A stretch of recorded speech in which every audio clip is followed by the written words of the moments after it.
9 years ago, I felt a lump in my breast, had all the tests, eventually the biopsy, and found that I did indeed have stage 3 breast cancer. Next week I went in for an MRI and they found a brain tumor. So I had emergency brain surgery in April of 2007. All I really heard was, with treatment you have 6 months to live. 2 women, both diagnosed with cancer. One took Marinol during chemo and the other smoked marijuana.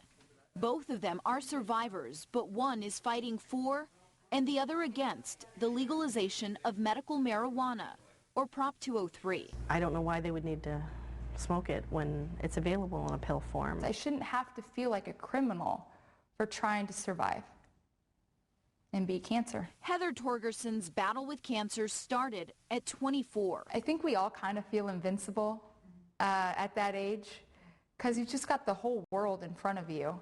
4 doctors stood at the edge of her hospital bed and told her she had 6 months to live. I'm kind of glad that they said it that way, though, because it got me fired up. Heather knew it was going to be a battle, but she didn't realize how tough her life was about to get. I can't even explain how sick I was. I couldn't get out of bed. You're just so weak, and all you want to do is vomit. Heather lost too much weight, and her white blood cell count dropped. Afraid they would have to stop chemo, the doctor prescribed Marinol, a synthetic form of THC. It's the active ingredient in marijuana. It didn't work. I took it and I fell asleep. It didn't help my nausea or anything. Heather, now desperate, says a cousin suggested she try smoking medical marijuana. She says she'd never smoked marijuana before. Within 5 minutes of smoking it, I felt so much better. I didn't want to throw up. I had an appetite. I ate. I take 3 of these. Now eating, Heather was healthy enough to continue radiation and chemo.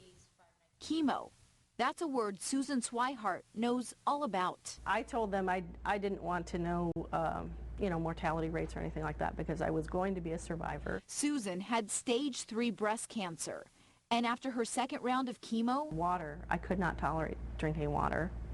It just made me sick. Doctors put her on an anti-nausea medication, but it just didn't work. Then Susan asked her doctor for Marinol. It made such a difference for me. I think that 3rd round of chemo, no nausea, no vomiting. I could eat, I could drink. Thanks to Marinol, Susan made it through 8 rounds of chemo, and she's now cancer-free.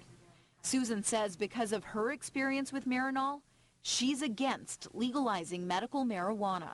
She doesn't understand why cancer patients would want to smoke an illegal drug if there's already an FDA-approved pill that's supposed to do the very same thing. I think it's going to be way too easy to get. I don't think, people, at least I can speak for myself, I didn't feel the need to smoke it. I'm glad I didn't have to smoke it. But Heather says Marinol doesn't work for everyone, and she has no other choice. Her tumor is gone, and she's now planning a wedding. A wedding she thought she'd never have. But every month for 1 week, she still undergoes chemo. Some months are good, and others are bad.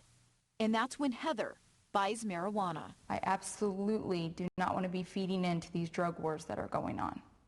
And I shouldn't have to. It's a decision Arizona voters will make in less than a month. I'm Miriam Garcia, Fox 10 News.